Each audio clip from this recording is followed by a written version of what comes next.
প্রিয় দর্শক মণ্ডলী, সাদর বন্দন। আজ আমরা বিনতানন্দন, বিষ্ণুবাহন, পক্ষীরাজ গরুড়ের প্রশ্নের উত্তরে মহাজ্ঞানী, পরম তপস্বী, পরম রাম ভক্ত কাকভূষণ্ডী কলিকাল সম্বন্ধে যে ভবিষ্যৎবাণী করেন তা যে কত সত্য সে কথা মর্মে মর্মে উপলব্ধি করতে পারব।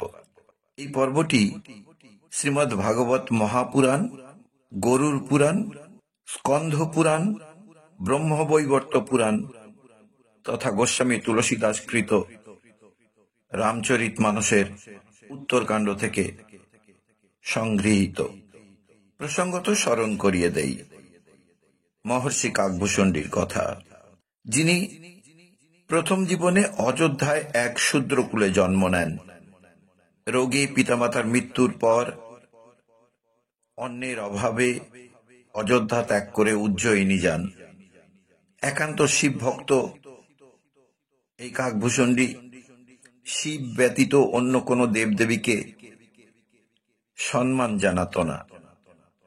উজ্জয়িনীতে এক ব্রাহ্মণ গুরুর গৃহে সে আশ্রয় পায়। একদিন মন্দিরে পূজাকালে তার গুরু মন্দিরে উপস্থিত হন। তিনি গুরুকেও সম্মান জ্ঞাপন করেন না। এতে তার ইষ্টদেব ভোলা মহেশ্বর অত্যন্ত কুপিত হয়ে তাকে অভিশাপ দেন 1000 জন্ম ইতর জনিতে জন্মপ্রাপ্ত হওয়ার জন্য। প্রথমে সাপ, এরপর একে একে ব্যাঙ, মাকড়সা, কুমির প্রভৃতি সরীসৃপ প্রাণী রূপে জন্ম নিয়ে একদিন তার 1000 জন্ম পূর্ণ হয়। শিবের আশীর্বাদে তিনি পুনরায় অযোধ্যায় এক ব্রাহ্মণ কুলে জন্ম নেন। জন্ম থেকেই তার মনে আধ্যাত্মিক নানা প্রশ্ন দানা বাঁধে। কিসে সে আত্ম উপলব্ধি করবে, আত্মদর্শন কেমন করে হবে, এই খোঁজ তাকে তাড়িয়ে নিয়ে বেড়ায়। অবশেষে তিনি লোমশ মুনির আশ্রমে যান, তার শিষ্যত্ব গ্রহণ করেন। লোমশ মুনি তাকে রাম নামের মন্ত্রে দীক্ষা দেন। অকারণে যখন তখন গুরুর সাথে বাক বিতণ্ডায় জড়িয়ে পড়তেন তিনি। একদিন রেগে গিয়ে গুরু তাকে অভিশাপ দিলেন কাক দেহ প্রাপ্ত হওয়ার জন্য। এরপর লোমশ মুনি নীলগিরি পর্বতে 27 কল্পকাল অবধি একান্তভাবে রাম নাম জপ করেন, রাম কথা পরিবেশন করেন। আজ বিষ্ণুবাহন পক্ষীরাজ গরুড়ের প্রশ্নের উত্তরে মহর্ষি কাকভূষণ্ডী বিভিন্ন শ্লোক ও তার ব্যাখ্যা দিয়ে ত্রেতা ও দাপর যুগের সাথে কলিযুগের তুলনামূলক ব্যাখ্যা দিয়ে কলির ধর্ম সম্বন্ধে হাজার হাজার বছর আগে ভবিষ্যৎবাণী করে কলিযুগ অত্যন্ত দুর্বিষহ যন্ত্রণাদায়ক হওয়া সত্ত্বেও কি সেই গোপন রহস্য যার জন্যে কলি শ্রেষ্ঠ তা বিভিন্ন শাস্ত্র উদ্ধৃতির প্রমাণ সহ আমরা এই পর্ব থেকে জানতে ও বুঝতে পারব। এই পর্বের 3টি মূল বিভাগ থাকবে। প্রথম দিকে আমরা জানতে পারব কলির বর্ণন প্রসঙ্গে কলির সূচনা ও মূল চরিত্র, মানুষের চারিত্রিক অধঃপতন, ভণ্ডামি ও কপটতার বিস্তার, রাজধর্ম বা রাজনীতি ও শাসন ব্যবস্থার ক্রম অবনতি, প্রকৃতি ও সমাজের ভারসাম্য বিনষ্ট হওয়ায় পরিবারের মধ্যে বিভেদ সৃষ্টি, মানুষের জীবিকা ও জীবনের লক্ষ্য, এবং এত কিছুর মধ্যে আশার প্রদীপ কোথায় কিভাবে লুকিয়ে আছে। পর্বটির মধ্যভাগে থাকবে গরুড়ের প্রশ্ন, যথা মানুষের অন্তরের অবস্থা কলিতে কেমন।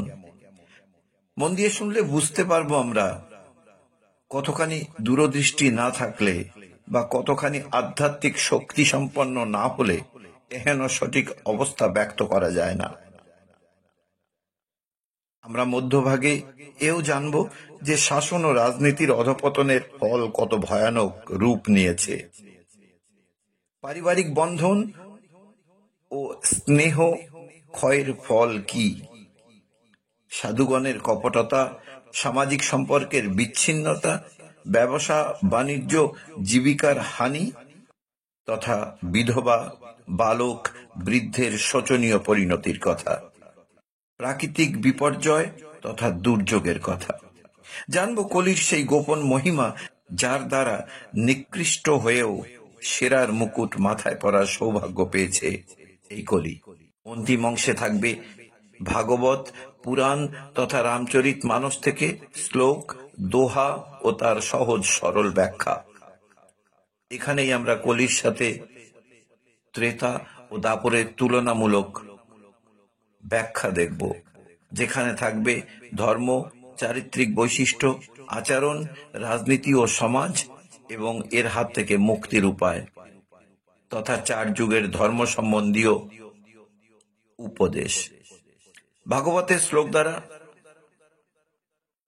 তিনি খুব সুন্দরভাবে পরিবেশন করেছেন। পর্বটি ভালো লাগলে লাইক ও শেয়ার করে অন্যদেরকেও জানাতে ভুলবেন না। নতুন হলে সাবস্ক্রাইব করে বেল আইকন টিপে সঙ্গে থাকবেন। স্কিপ করবেন না কিন্তু, তাহলে অনেক তথ্য অজানা থেকে যাবে। আসুন শুরু করি। গরুড়ের প্রশ্নের উত্তরে মহর্ষি কাকভূষণজি বলছেন, হে গরুড়, যেই যুগকে কলিযুগ বলা হয় সেই সময় ধর্ম ও সত্য অত্যন্ত ক্ষয়প্রাপ্ত হয়। মানুষ আত্মকেন্দ্রিক, লোভী ও হিংস্র হয়ে ওঠে। পাপচারিতার বিস্তার হয়, সত্যের দীপ্তি ম্লান হয়ে যায়। কেবল নামমাত্র ধর্ম থাকে, অন্তর থাকে শূন্য। কলিযুগে যে ব্যক্তি সৎ ও ধার্মিক থাকবার চেষ্টা করে, সমাজ তাকে উপহাস করে। কলিযুগে মানুষের হৃদয়ে করুণা ও পরোপকার প্রায় থাকে না। পিতার প্রতি ভক্তি, মাতার প্রতি স্নেহ কমে যায়। ভাই ভাইয়ের প্রতি ঈর্ষান্বিত হয়। বন্ধুত্ব কেবল স্বার্থে আবদ্ধ। ব্রাহ্মণদের মধ্যে বৈদিক আচরণ বিলুপ্ত। তারা কেবল অর্থের জন্য যজ্ঞ হোম করেন। ব্যবসায়ী ঠকিয়ে ব্যবসা করে। রাজারা প্রজাদের শোষণ করে। মহিলা পুরুষ নির্বিশেষে কামনায় আসক্ত হয়। বিবাহ বন্ধন সম্মানের বিষয় না থেকে ভোগের বিষয় হয়ে ওঠে। এই কলিযুগে ভণ্ডামি ও কপটতার বিস্তার হয় বহুলাংশে।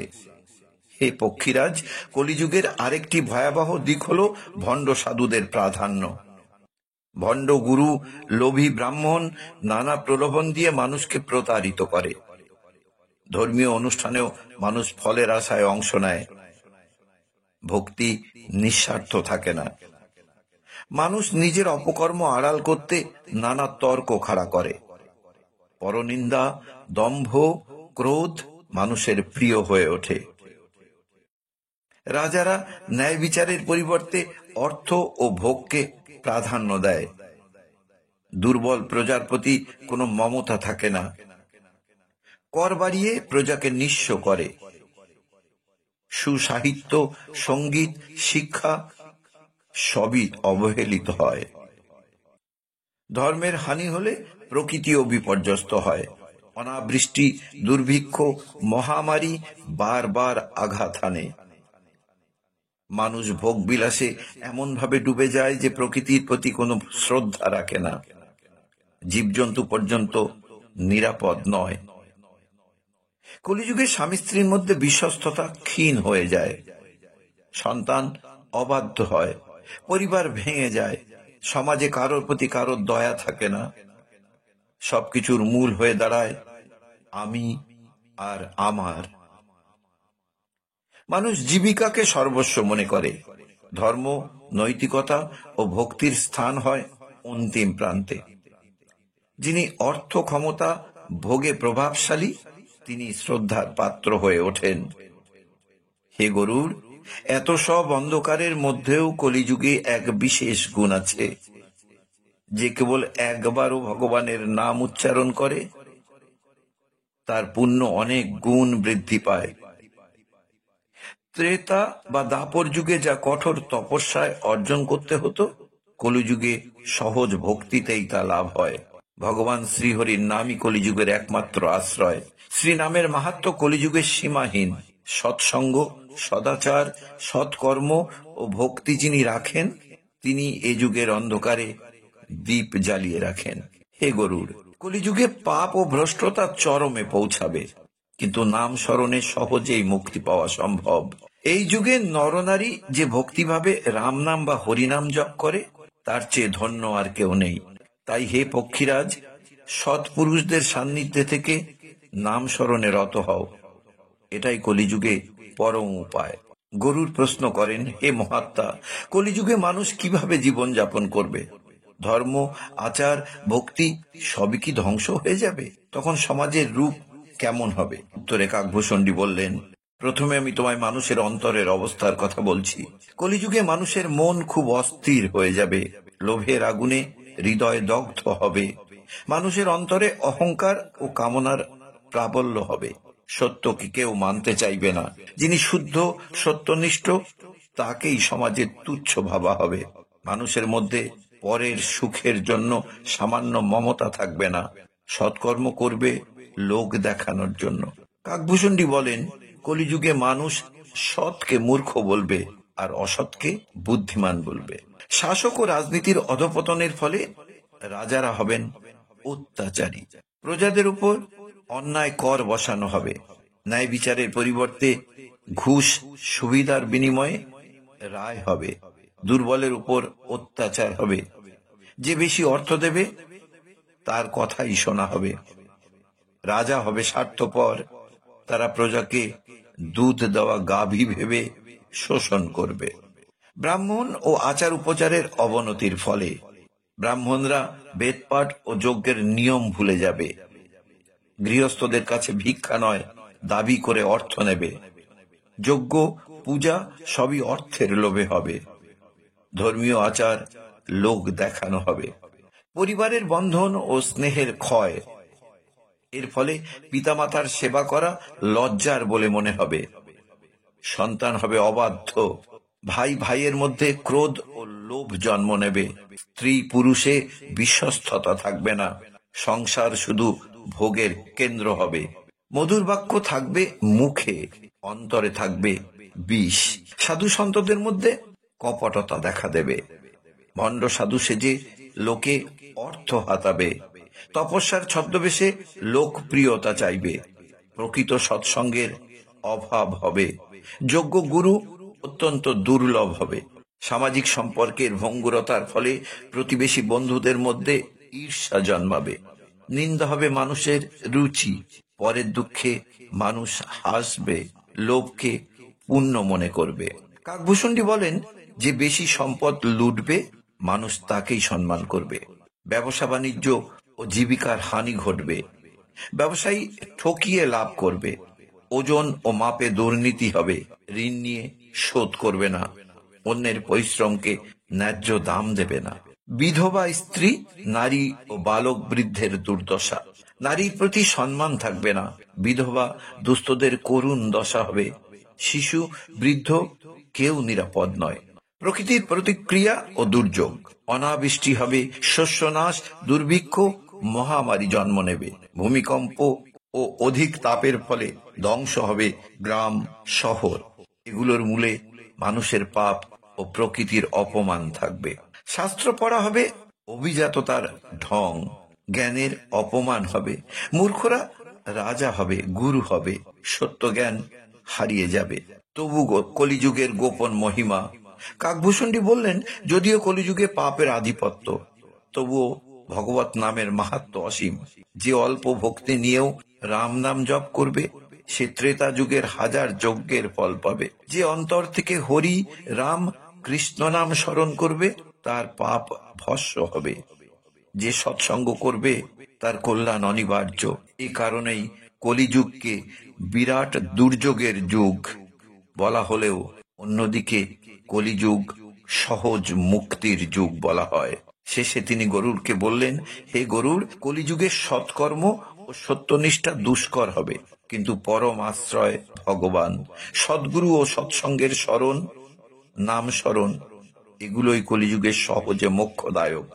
যদি কেউ সৎ পথে থেকে নাম জপ করে, তাহলে এই জন্ম মৃত্যুর বন্ধন কেটে যায়। কলিযুগে লোভ, হিংসা, পাপ, দুর্নীতি চরমে পৌঁছাবে, ধর্মনীতির ক্ষয় হবে, কিন্তু রাম নাম বা হরিনামের শক্তি হবে অসীম। সেই নাম স্মরণই হবে একমাত্র সহজ উপায়। কাকভূষণ্ডী গরুর সংলাপ বিভিন্ন পুরাণ ও কাব্যে এসেছে, বিশেষ করে গরুর পুরাণ, শ্রীমদ্ ভাগবত মহাপুরাণের ১২ স্কন্ধ, ব্রহ্মবৈবর্ত পুরাণ, স্কন্ধ পুরাণ, তুলসীদাসকৃত রামচরিত মানসের উত্তরকাণ্ড। এইসব উৎসে কলিযুগের প্রভাবে মানুষের চারিত্রিক অধপতনের বিস্তারিত বিবরণ রয়েছে। শ্রীমদ্ ভাগবতে ১২ স্কন্ধে ৩য় অধ্যায় ২৫ থেকে ৪৩ নম্বর শ্লোকের অংশ বিশেষ। ধর্ম হি সত্যাদি পাদৌ চতুরভ্যধিকৃতম ত্রেতায়ং শ্রীভীরাভ্যস্য দ্যভ্যাম দাপরে স্থিতঃ একেন কলিনাহীনঃ স তু ধর্ম ভবিষ্যতি। যার বাংলা অর্থ, সত্যযুগে ধর্মের 4 পা ছিল: সত্য, করুণা, তপস্যা, দান। ত্রেতায় 3 পা অবশিষ্ট থাকল, দাপরে 2 পা। কলিযুগে ধর্ম 1 পায়ে দাঁড়িয়ে, সত্য মাত্রই ক্ষীণ। এই ১২ স্কন্ধে আরেকটি প্রসিদ্ধ শ্লোকে বলা হয়েছে, কলৌ খলু ভবিষ্যন্তি নারকা ধর্মনাশকঃ দম্বিনী বকবৃত্তিশ্চ কামিনশ্চ সুব্রতাঃ। বাংলা অর্থ, কলিযুগে বিপুল মন্দ মানুষের জন্ম হবে, যারা ধর্ম বিনাশ করবে, ভণ্ড সাধু সেজে মানুষকে প্রতারিত করবে, কামনা ও কপটতায় ডুবে থাকবে। শ্রীমদ্ ভাগবতের ১২ স্কন্ধের অন্য একটি শ্লোকে বলা হলো, দ্রব্যং বিতুল্পতে যন্তুঃ শৌর্যং ক্ষত্রিয় বন্ধুষু ধর্ম চায়োপি পরিত্যাজ্য কামলুব্ধা ভবিষ্যন্তি। মানুষ ভোগ ও লোভে সমস্ত নৈতিকতা বিসর্জন দেবে, শৌর্য, ভক্তি, কর্তব্য সব লোপ পাবে, কাম ও লোভী প্রধান গুণ হয়ে উঠবে। অন্যদিকে রামচরিত মানসের উত্তরকাণ্ড থেকে কাকভূষণ্ডীর চরণ কি বলছেন তিনি, শুনুম গণবশী গরুড় তুম তাতা যুগ চারি প্রভু কিন্হে জগন্নাথা। গরুড়কে কাকভূষণ্ডী কলিযুগ সহ 4 যুগের গুণ বললেন। কলিযুগের বর্ণনা, কলিকাল কপট চল ছাওয়া ধর্ম না কোই कर्म ना भावा पुरुष कपट माया माद मत्या निजय अभिमान जूथ पगगति जत्या। যার বাংলা অর্থ, কলিযুগে ভণ্ডামি ও ধোঁকার ছায়া সর্বত্র ছড়িয়ে যাবে, মানুষে থাকবে না ধর্ম না সদাচার, সবাই অহংকারে ও ভোগে মাতাল থাকবে। আরেকটি চরণে তিনি লিখছেন, ধনবিনু ধর্ম না হোই কালি সুনহু তাত মহি বিষম যুগ খালি। বাংলা অর্থ, হে তাত, কলিযুগে অর্থ ছাড়া কোনো ধর্ম থাকবে না, এ যুগ বড়ই কঠিন ও বিষাক্ত। অন্য একটি চরণে তুলসীদাস বলছেন, সাধুন্য করই মান জগ মায়া ধর্ম কর্ম বিনু বিষম কুসমায়া। মায়ার বশে ভণ্ড সাধুদের মানুষ মান্য করবে, ধর্ম কর্মশূন্য ভ্রান্তি হবে জীবনের চালক। আবার অন্য একটি দোহায় তিনি লিখছেন, কলিযুগ কেবল নাম ধারা সুমির সুমির নর উতরহি পারা। কলিযুগে ভগবান নামই একমাত্র আশ্রয়, যিনি নাম স্মরণ করবেন তিনি পার হবেন সংসার সমুদ্র। আবার ব্রহ্মবৈবর্ত পুরাণের কৃপাযুগ সংক্রান্ত অংশে আমরা কি দেখতে পাই? কলৌ নামধেয়ং ন সন্তি সন্তঃ, কলৌ ন তপ ন চ ধর্ম শুদ্ধি, কলৌ খলঃ সর্ব ইহ প্রবৃত্য, ধনার্থীন ধর্ম বিবর্জিতাশ্চ। কলিযুগে শুদ্ধ সন্ন্যাসী দুর্লভ হবে, তপস্যা ও সত্যনিষ্ঠা থাকবে না, সবাই হবে লোভী, ধর্মহীন। এই শ্লোক সমূহ ও উৎস থেকে এটা স্পষ্ট যে কলিযুগ হলো লোভ, ভণ্ডামি, পাপাচারের যুগ। কিন্তু একই সঙ্গে ভগবানের নাম স্মরণে সহজেই মুক্তির সম্ভাবনা রয়ে গেছে।